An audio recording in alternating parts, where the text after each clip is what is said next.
Let's get right into it. Number 10. Doomscrolling Olympics. Picture this. It's midnight, your phone battery is at 2%, and instead of going to sleep like a functioning human being, you decide to read about collapsing economies, mysterious rashes, and whether or not an asteroid is definitely going to kill us next Tuesday. Congratulations, you've entered the Doomscrolling Olympics, and your brain is the gold medalist in anxiety gymnastics. Here's the thing, your brain loves information even if it's horrifying. Evolution wired us to constantly scan for threats, like saber-toothed tigers or poisonous berries. But now, the tiger is just a never-ending Twitter thread about tax fraud, and instead of berries, you're consuming 47 articles about mold infestations. Each swipe reinforces a loop in your dopamine system. Bad news, stress response, tiny reward for learning something, repeat. It's like your brain is a conspiracy theorist in sweatpants, desperately connecting dots that don't exist. Over time, doom-scrolling rewires your neural pathways to expect and crave negativity. Psychologists call this negativity bias on steroids.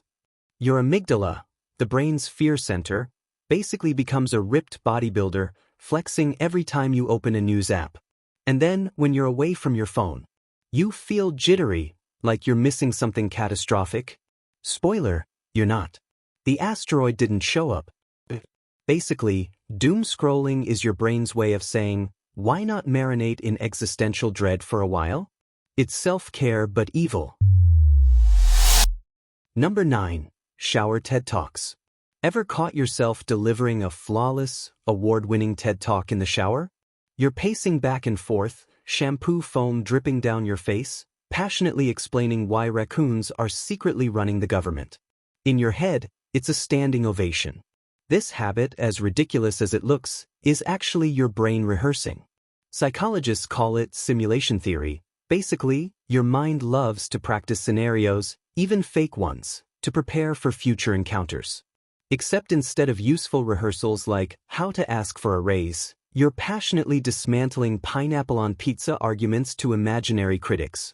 The repetition strengthens neural connections in your prefrontal cortex, the part of your brain responsible for planning and reasoning. You're literally rewiring your mind into a debate champion, even if the only audience is your shampoo bottle and a loofah. But there's a downside. The more you indulge in these imaginary arguments, the more your brain starts treating them as real practice. That means when your boss says, "We need to talk," you might suddenly launch into a monologue about raccoons and pizza toppings because your brain thinks that's rehearsal payoff.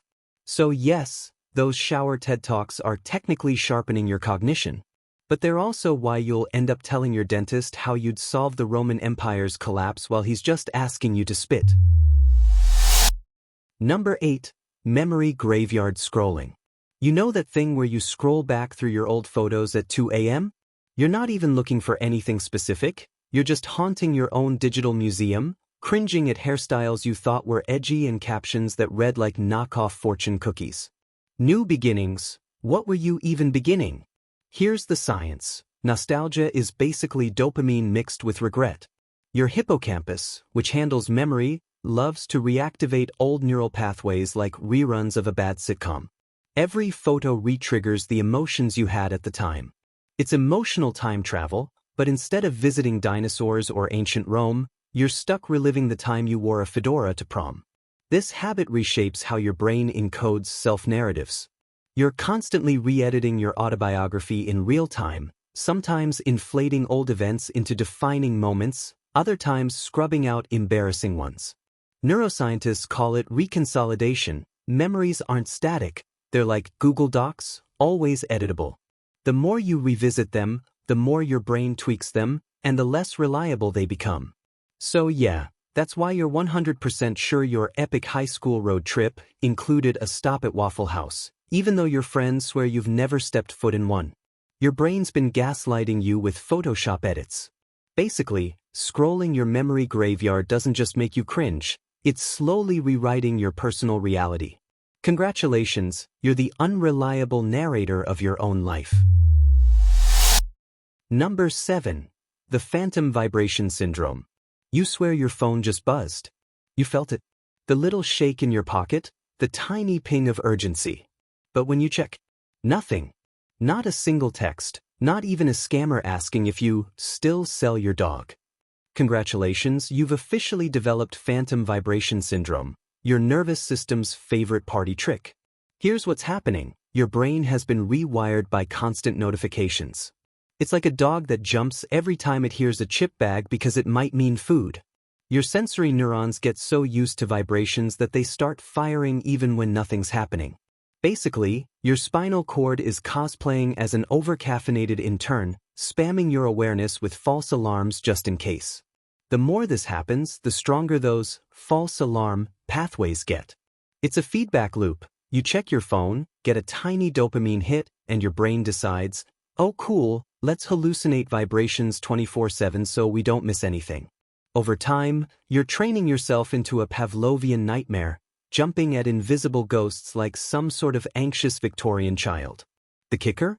Phantom vibrations don't just stop at your phone. Some people feel them when their devices aren't even on them, like a missing limb syndrome, but for iPhones. Your body is literally haunted by your own notification addiction. Basically, your nervous system is throwing a tantrum in your honor. Number 6. The Midnight Snack Olympics. It's 1:43 a.m. You're standing in the glow of your refrigerator, debating whether cold leftover spaghetti counts as a balanced meal.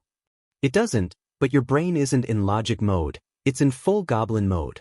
Here's the science. Late-night snacking isn't just about hunger, it's about your circadian rhythm screwing with your brain chemistry. At night, your prefrontal cortex, the part that says, hey, maybe don't eat a fistful of shredded cheese, is basically asleep. Meanwhile, your reward centers are wide awake, begging for sugar, salt, and fat like it's a carnival. And the more you do it, the more your brain wires those cravings into routine. You've accidentally built a Pavlovian loop with your fridge. Darkness plus boredom equals snacks. Neuroscientists call this habit stacking, and once the neural pathway is carved, it's basically your brain's version of muscle memory. Over time, your midnight snack trips reinforce themselves so much that your stomach sets a secret alarm clock for nachos at 2 a.m. The downside? Studies show late-night eating messes with metabolism, memory, and even mood. Which means you're not just reheating pizza, you're sabotaging tomorrow's brain function for tonight's garlic bread. Basically, every midnight snack is a tiny neurochemical heist, with your fridge as the getaway car. Number 5. Talking to yourself. You're in the middle of folding laundry and suddenly mutter, "Where's the other sock? I swear it was just here." Then you realize you're alone, talking to a pile of cotton like it owes you money. Don't worry, you're not losing it.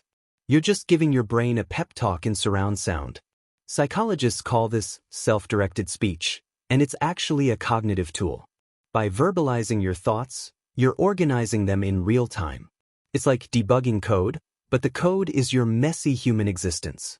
Studies show people who talk to themselves process tasks more efficiently, so yes, your weird sock rant technically makes you smarter. But here's the catch. The more you narrate your life out loud, the more your brain builds pathways for external processing. That means your internal monologue starts outsourcing itself to your mouth. Suddenly you're the person muttering through grocery aisles, giving a play-by-play to the bananas. Over time, your brain rewires to expect your own voice as part of its thinking process.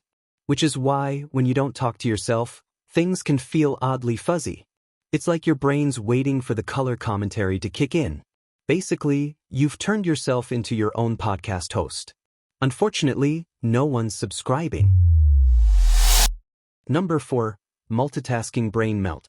You're watching a video, half listening to a podcast, answering texts, and also somehow trying to reheat soup. On paper, you look like a productivity god. In reality, your brain looks like a squirrel on a sugar rush trying to juggle flaming chainsaws. The truth? You're not multitasking.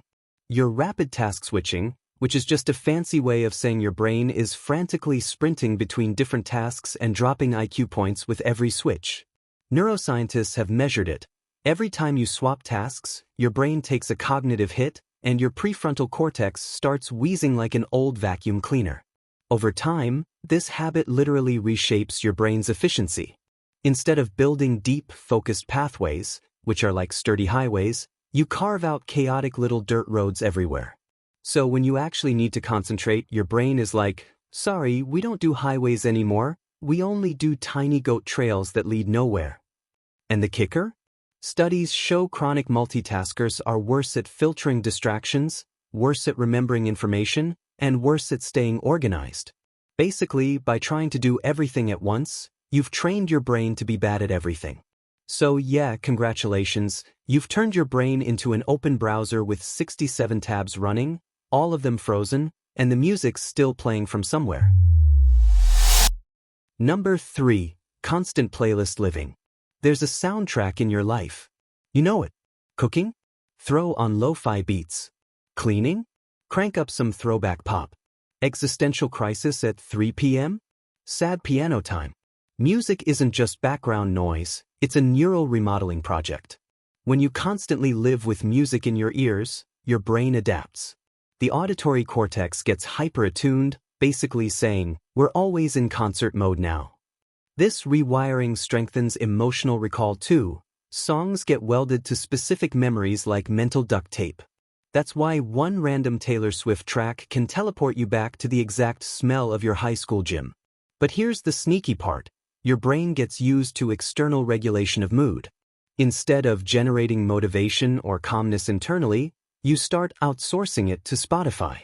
That's why silence feels weird. Your dopamine pathways are like, excuse me? Where's the beat drop? How am I supposed to clean this sink without EDM? Over time, this habit can even mess with focus.